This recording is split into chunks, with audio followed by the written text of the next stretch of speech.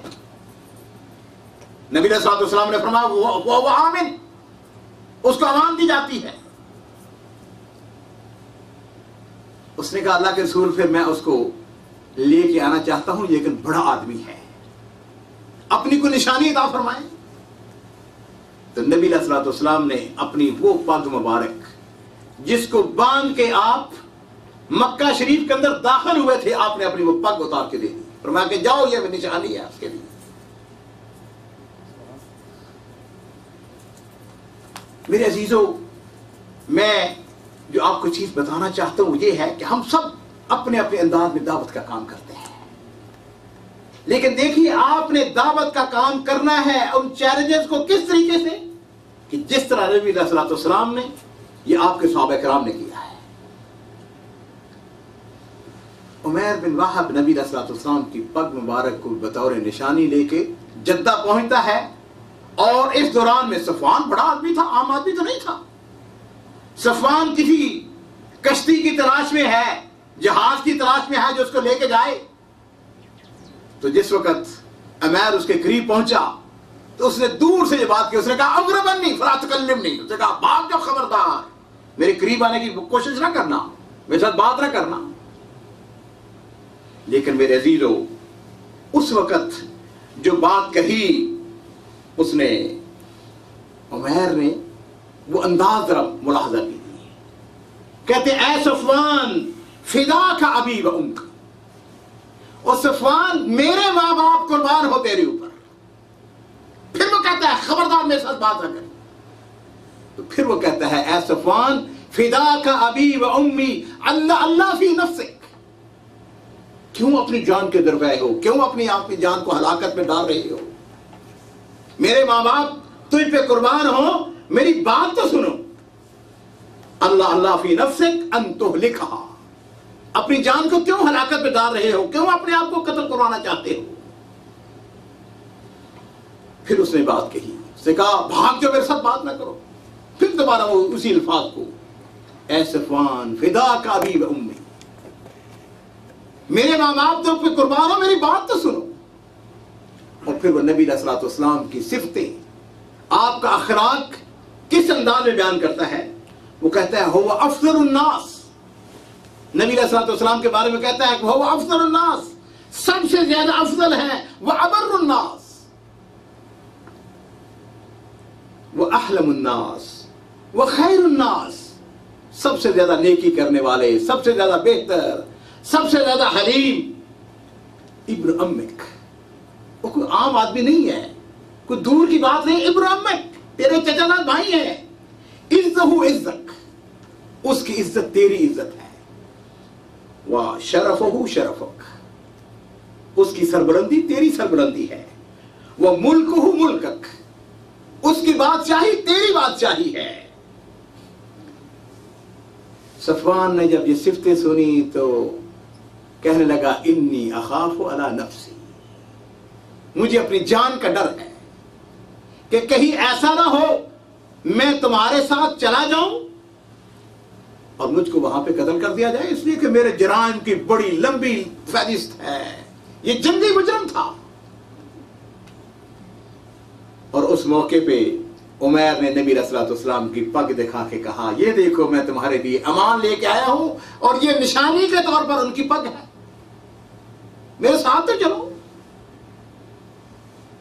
اس کو تیار کیا, بیت اللہ شریف کے اندر پہنچتے ہیں. صفوان کو سیف لے کے آیا عمیر, اور نبی علیہ الصلوۃ والسلام بیت اللہ شریف کے صحن میں بیٹھے ہوئے ہیں, اور اس کی حالت یہ ہے, اس شان سے آیا, بڑا آدمی تھا, گھوڑے کے اوپر سوار, اور اس کی کنیت تھی صفوان کی ابا وہب. عربوں کے ہاں یہ عادت ہے جس کو عزت, جس کو مرتبہ, جس کو مقام دینا ہو نا, اس کو کنیت سے پکارتے ہیں. تو نبی علیہ الصلوۃ والسلام کے پاس جس وقت آیا تو یہاں پہ میں ایک اضافہ کرنا چاہوں گا کہ جس وقت اس نے بات کہی نا صفوان نے کہ انی خشیت علی نفسی, مجھے اپنی جان کا ڈر ہے, تو اس نے کہا هو احلم من ذلک واکرم. اس نے کہا کس قسم کی بات کرتے ہو, تمہارے تصور سے بھی کہیں زیادہ نبی علیہ الصلوۃ والسلام جو ہیں وہ لوگوں کے ساتھ اچھا سلوک کرنے والے، لوگوں کے ساتھ رعایت کرنے والے، لوگوں کو معاف کرنے والے ہیں، تم چلو تو صحیح۔ یہ گھوڑے کے اوپر سوار نبی علیہ السلام کے پاس پہنچا تو عمیر کی طرف اشارہ کر کے نبی علیہ السلام کو کہنے لگا کہ یہ بات مجھ کو کہتا ہے کہ آپ نے مجھ کو امان دی ہے، کہ یہ بات درست ہے؟ تو نبی علیہ السلام اور سے ساتھ اس نے کہا کہ اگر آپ نے امان دی ہے پھر سنو۔ اس نے کہا کہ میں 2 مہینے تک غور و فکر کروں گا، 2 مہینے سوچوں گا، اور اس کے بعد فیصلہ کروں گا کہ میں اسلام قبول کرتا ہوں یا نہیں کرتا۔ تو نبی علیہ السلام نے ارشاد فرمایا انزل یا ابا وہب، ابا وہب تم نیچے تو اترو، تم 2 مہینوں کی بات کرتے ہیں، ہم تم کو 4 مہینے عطا فرماتے ہیں۔ جی چاہے تو اسلام قبول کر لینا، جی چاہے تو نہ قبول کرنا، لیکن تم نیچے نہ اترو۔ اور میرے عزیزو، یہ 4 مہینے جو ہیں یہ 3 ہفتے کے اندر سمٹ گئے۔ وقت آتا ہے کہ جب صفوان بن امیہ اسلام کو قبول کرتا ہے۔ میں نے جو آپ کو بات کہنی تھی وہ یہ تھی کہ اس واقعے کے اندر کتنی ہمارے لیے درس پوشیدہ ہے۔ دعوت کا کام ہم نے کرنا ہے، ہم نے میرے عزیزو ہم میں سے ہر شخص اس کو دروازہ ناک کرنا ہے، لیکن طریقہ وہی جو کہ نبی علیہ السلام نے اپنے قاتلوں کو معاف کر کے، دشمنوں کو معاف کر کے، یا پھر عمیر بن امیہ، عمیر بن وہب نے ہمارے سامنے کہ کس طریقے سے فداک ابی و امی، ہمارا انداز جو ہے میرے عزیزو وہ کس طرح کا ہونا چاہیے، اس کی مثال تاریخ کے اندر بڑی خوبصورت ہے۔ تاریخ کے اندر عزیزو ہمارے سامنے جو مثالیں آئی ہیں، احنف بن قیس، احنف بن قیس کے بارے میں آتا ہے کہ احلم من احنف وزکا قاضی ایاز، کہ اس ہماری تاریخ کے اندر جو انتہائی حلیم و طبع لوگ پیدا ہوئے ہیں ان کے اندر احنف بن قیس تھا۔ احنف بن قیس اتنا حلیم آدمی تھا، اتنا، اس کو کبھی غصہ نہیں آیا تھا۔ ایک دفعہ ایسا ہوا شرط لگ گئی، کچھ لوگوں نے کہا ایک بدو کو کہنے لگا ایسے بات سنو کہ جاؤ اس کو جا کے ناراض کر دو تو ہم تمہیں 10 دینار دیں گے۔ ہم نے کہا ٹھیک ہے، نوجوان تھا وہ لڑکا، تو جناب ہمارے عباس صاحب جیسا ہوگا آدمی، سمجھدار آدمی تھا، اس نے کہا ٹھیک ہے۔ احنف کے گھر چلا گیا، تو احنف نے اس کو پوچھا ہاں بھائی کدھر آئے ہو؟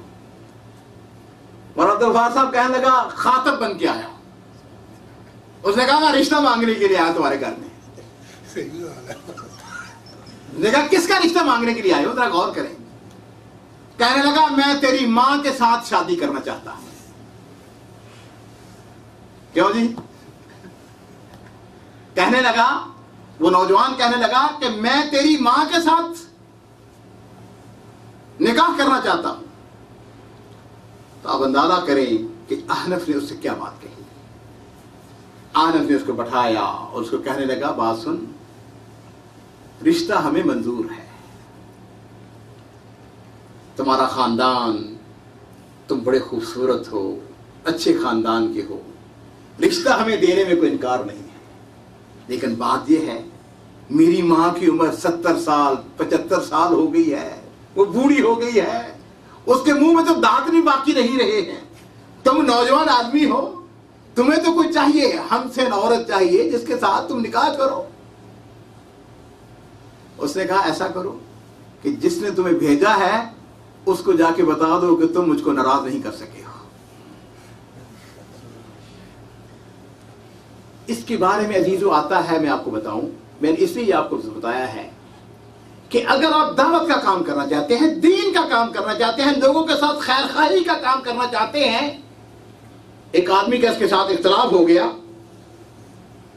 احنف بن قیس کے ساتھ، تو اس نے اس کو کہا، ہمارے ہاں عام سی مثال مشہور ہے نا جی، وہ گھر کو کہے نا، معاف کیجیے گا میں دلی والوں کی مثال دیتا ہوں عام طور پہ، وہ کہتے ہیں کہ تو 1 سنائے گا تو میں تم کو 10 سناؤں گا، کہتے ہیں کہ نہیں جی، تو مجھ کو 1 گالی دے گا میں تم کو 10 گالیاں دوں گا۔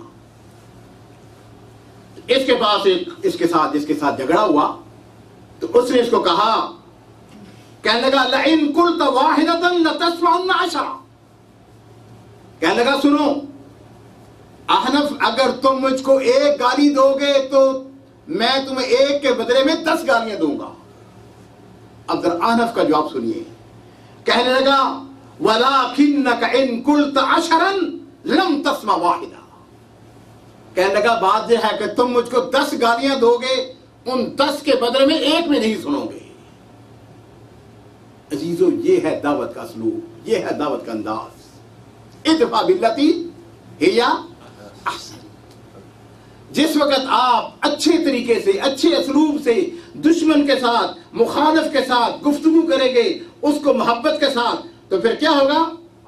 فَإِذَا الَّذِي بَيْنَكَ وَبَيْنَهُ عَدَاوَةٌ، پھر جس کے ساتھ تمہارا مخاصمہ ہو رہا ہے، جھگڑا ہو رہا ہے، مناظرہ ہو رہا ہے، اختلاف ہو رہا ہے، بحث ہو رہی ہے، گفتگو ہو رہی ہے، وہ کیا ہے؟ فَإِذَا الَّذِي بَيْنَكَ وَبَيْنَهُ عَدَاوَةٌ كَأَنَّهُ وَلِيٌّ حَمِيمٌ۔ اور پھر فرمایا وَمَا يُلَقَّاهَا إِلَّا الَّذِينَ صَبَرُوا وَمَا يُلَقَّاهَا إِلَّا ذُو حَظٍّ عَظِيمٍ۔ یہ جو ہے یہ عام آدمی کو نہیں ملتا، یہ مقام، یہ مرتبہ۔ تو میرے عزیزو، میں آپ کو آج کے اس درس کے اندر اس بات کے لیے تیار کرنا چاہتا ہوں، ہم میں سے ہر شخص یہ سوچے کہ میں نے اس دعوت کو پہنچانے کے لیے کتنا وقت دیا ہے، کتنی قربانی دی ہے۔ کیا کبھی ایسا بھی وقت آیا ہے؟ ہمارے ریاض کے ایک بڑے عظیم اسکالر ہیں، بڑی خوبصورت کتاب لکھی ہے ڈاکٹر عائد القرنی نے، لا تحزن ڈونٹ بی سیڈ کے نام سے، بڑی مشہور عالم کتاب ہے، اس کی کئی ملین کاپی شائع ہو چکی ہیں۔ اس کے اندر بڑا خوبصورت انہوں نے واقعہ لکھا ہے۔ وہ کہتے ہیں کہ حرم شریف کے اندر ہم نماز کے لیے بیٹھے ہوئے ہیں، ظہر کی نماز کے لیے، لوگ انتظار کر رہے ہیں ظہر کی نماز کا، اذان ہونے والی ہے، صفے بنا کے لوگ بیٹھے ہوئے ہیں۔ ایک بوڑھا بابا اٹھتا ہے اور اٹھ کے جا کے کولروں میں سے پانی بھرتا ہے، 2 گلاس بھر کے لا کے، تو وہ ایک سائڈ پہ جو لوگ بیٹھے ہوئے ان کو پانی پلانا شروع کر دیتا ہے۔ 2 آدمیوں کو دیا، پھر وہ آ جاتا ہے، پھر گلاس بھر کے لے آتا ہے، پھر دیتا ہے، لوگ انتظار میں ہیں کب ان کی باری آئے۔ اگر دیو غور کیجیے، بظاہر دیکھا جائے بڑا معمولی سا کام ہے، لیکن میرے عزیزو، نیکی حاصل کرنے کا اس بابے نے، اس بوڑھے آدمی نے، وہ جو وقت اس کو ملا ہے اس نے اس کو ضائع نہیں کیا ہے۔ آپ کو نہیں معلوم کہ جس وقت آپ دعوت کا کام کرنے جا رہے ہیں وہ ہو سکتا ہے کہ وہ نہیں دعوت کا وقت ہو۔ چلیے میں آپ کو ایک بہت خوبصورت واقعہ جو کہ میں نے اپنے کالم کے اندر لکھا اور اس کا ذرا احاطہ کرتے ہیں۔ ہالینڈ یورپ کا ایک چھوٹا سا ملک ہے، مجھے بھی کئی دفعہ وہاں پہ جانے کا اتفاق ہوا ہے۔ بڑا خوبصورت ملک ہے، غالباً گلاب کے جتنے پھول وہاں پہ ہوتے ہیں پوری دنیا میں کسی جگہ نہیں ہوتے اتنے زیادہ۔ بڑا خوبصورت ملک ہے۔ دارالسلام نے وہاں سے الحمدللہ، میں فرسٹ پبلشر تھا جس نے نوبل قرآن وہاں سے شائع کروایا 25 گرام پیپر کے اوپر۔ خیر،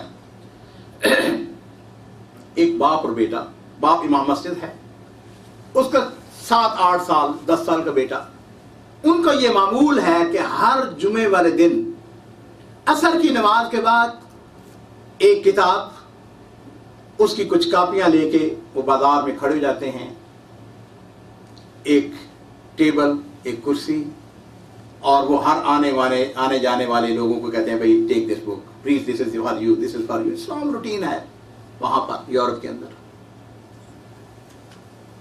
ایک دن ایسا ہوا، عصر کی نماز کے بعد موسم خراب ہے، بارش ہو رہی ہے، ٹھنڈ ہے بہت زیادہ، اس کا 8-10 سالہ بیٹا، اس نے اپنے کپڑے، گرم کپڑے پہنے اور اپنے ابا جی کے پاس گیا، والد صاحب سے کہا ابا جان چلیں، میں تیار ہو گیا ہوں۔ تو والد نے کہا بیٹے آج سردی بہت زیادہ ہے، بارش بھی ہو رہی ہے، تو میرا خیال ہے کہ آج رہنے دیتے ہیں۔ اسے کہا نہیں ابا جان میں تو تیار ہو گیا ہوں، چلنا چاہیے۔ باپ نے کہا میری آج طبیعت ٹھیک نہیں ہے، چھوڑو، پھر چلے جائیں گے۔ اس نے کہا نہیں ابا جان، میرا خیال کے مطابق ہمیں یہ جو ہم اپنی ڈیوٹی، اپنی ذمہ داری، ہم اس کو کیوں ناغا کریں؟ کہنے کا اگر آپ اجازت دیں تو میں اکیلا نہ چلا جاؤں۔ والد نے کہا جاؤ اکیلے چلے جاؤ. اس نے کتابیں اٹھائیں. اس کا نام ہے کتاب کا اے روڈ ٹو پیراڈائز.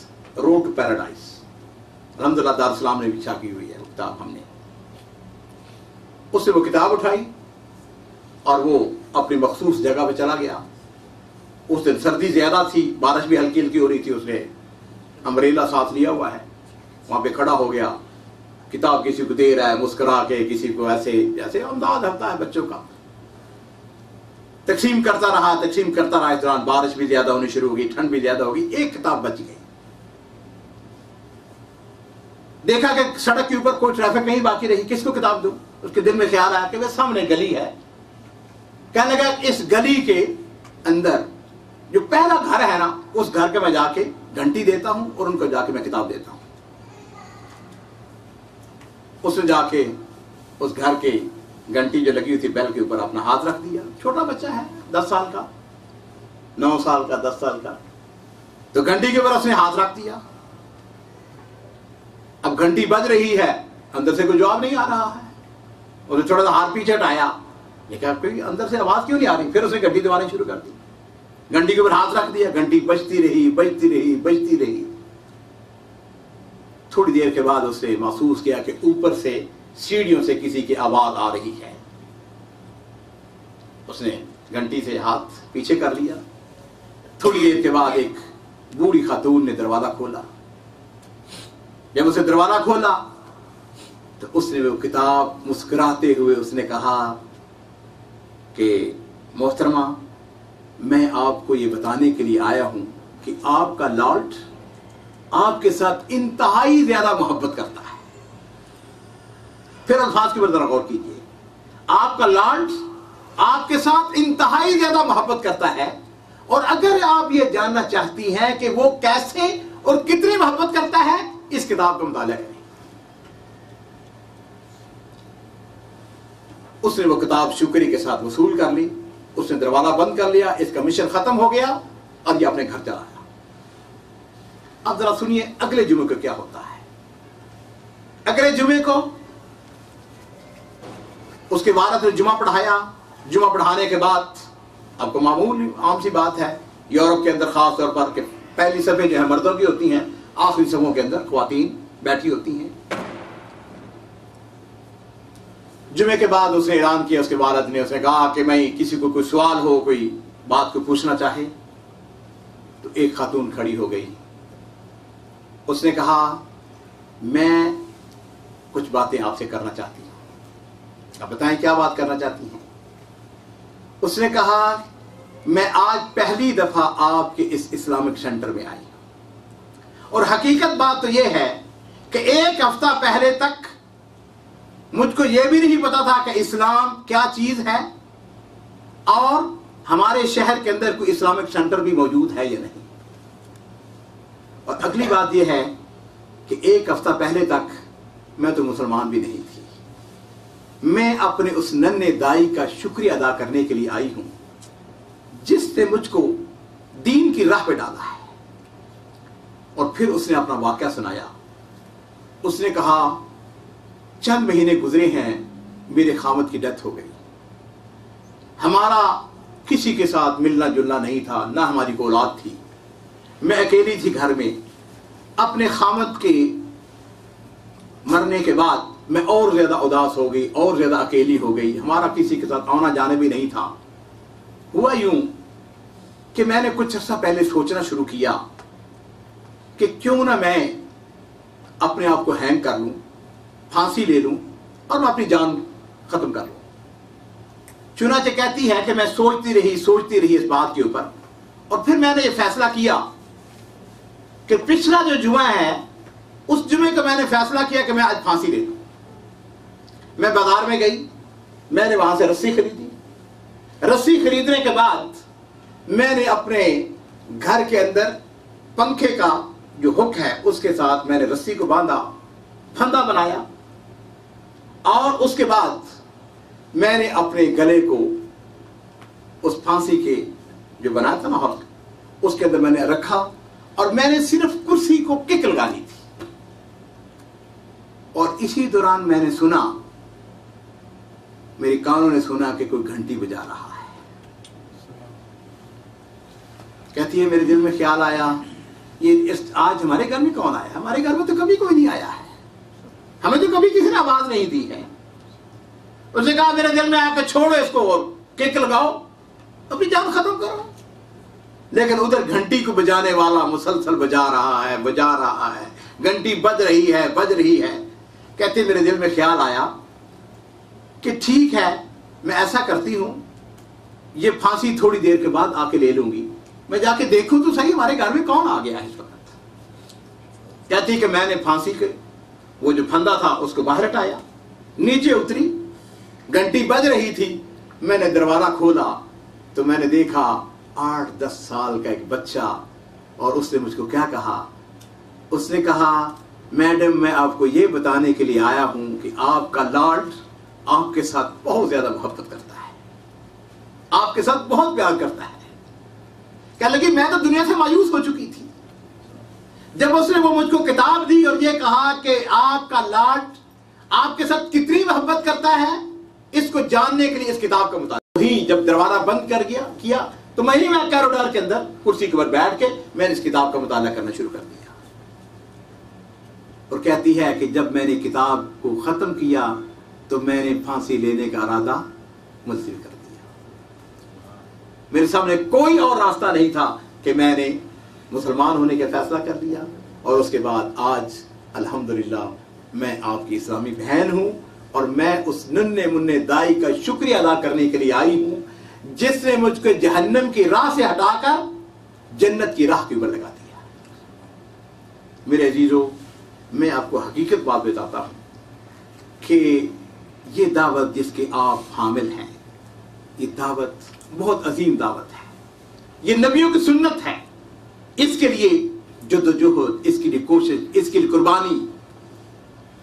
حضرت ابو ہریرہ رضی اللہ تعالیٰ عنہ کے بارے میں آتا ہے کہ انہوں نے ایک دفعہ مسجد نبی سے باہر نکلے, بازار کے اندر آئے, لوگ خرید و فروخت کر رہے ہیں, تو انہوں نے آ کے لوگوں سے کہا لوگوں مسجد نبی کے اندر نبی علیہ الصلوۃ والسلام کی میراث بٹ رہی ہے اور تم یہاں تجارت کر رہے ہو. تو لوگوں نے سمجھا کہ نبی علیہ الصلوۃ والسلام نہ جانے کتنی دولت, کتنے درہم و دینار چھوڑ کے گئے ہیں. لوگوں نے کاروبار چھوڑا اور مسجد نبی کے اندر آئے اور دیکھا مسجد نبی کے اندر تو کوئی درہم و دینار نہیں بٹ رہے ہیں. ابو ہریرہ کے پاس واپس گئے, ابو ہریرہ تم نے تو کہا تھا کہ نبی علیہ الصلوۃ والسلام کی میراث بٹ رہی ہے, ہمیں تو کوئی چیز وہاں پہ نظر نہیں آئی. کہنے کہ کوئی چیز تم کو نظر آئی؟ انہوں نے کہا ہم نے کچھ دیکھا, کچھ حلقے بنے ہوئے تھے, کچھ لوگ بیٹھے ہوئے تھے, کچھ قرآن پڑھ رہے تھے, کچھ پڑھا رہے تھے, کچھ علم سیکھ رہے تھے, کوئی حدیث پڑھ رہا تھا, کوئی سیکھ رہا تھا, کوئی سکھا رہا تھا. کہنے کہ خدا کے بندو یہی تو نبی علیہ الصلوۃ والسلام کی میراث ہے. نبی علیہ الصلوۃ والسلام درہم و دینار چھوڑ کے نہیں گئے ہیں. نبیوں کے نبی درہم و دینار نہیں چھوڑتے, بلکہ کیا ہے جو علم ہے یہ نبیوں کی میراث ہے. میرے عزیزوں, میرے دوستو, ہم راہ حق کے ہیں پر ہیں الحمدللہ, ہم موحد ہیں, ہم اپنے آپ کو اہل حدیث کہلواتے ہیں. ہماری ذمہ داریاں عام لوگوں کے مقابلے میں بہت زیادہ ہیں. ہمیں یہ سوچنا ہوگا اس بچے کی طرح جس طرح اس نے 1 گھنٹی کا وقت مقرر کیا اور اس نے وہ گھنٹی دی, کہیں ایسا وقت ہمارے اوپر بھی آیا ہے؟ کبھی ہم نے سوچا؟ بعض اوقات چھوٹی سی کتاب, ایک کیسٹ, ایک سی ڈی, ایک اچھا انداز, ایک اچھے انداز سے گفتگو کسی کی کار پلٹنے کے لیے کافی ہے. تو میں نے اپنے آپ کو بھی یہ بات کہنا ہے, آپ کو بھی یہ بات کہوں گا کہ عزیزو اپنی زندگی کے اندر ہدف مقرر کریں. اس لیے زندگی کا کوئی اعتبار نہیں ہے. کل کو کم از کم ہم جب اللہ کے حضور پیش ہوں تو ہم کہہ سکیں ہم نے اپنے تائیں کچھ نہ کچھ کوشش کی. اللہ تعالیٰ سے میں یہ دعا کرتا ہوں کہ اللہ تعالیٰ مجھے بھی اس بات کی توفیق عطا فرمائے, آپ کو بھی اس بات کی توفیق عطا فرمائے. دارالاسلام کے حوالے سے چند باتیں محترم عبدالغفار بلوچی صاحب نے مجھ سے یہ بات کہی ہے. دیکھیے بھائی, یہ بات یہ ہے کہ میں نے پہلے بھی عرض کیا ابھی گفتگو کے آغاز میں بالکل ایک عام سا آدمی ہوں. آج سے کوئی تقریباً 25-26 سال پہلے کی بات ہے. میں سعودی عرب ریاض کی وزارت دفاع میں ملازم تھا. پیشے کے اعتبار سے ہم کیلیگرافر ہیں, خطاط ہیں. میں نے بھی الحمدللہ اپنے ہاتھ سے قرآن پاک کی کتابت کی ہے. میرے والد صاحب بھی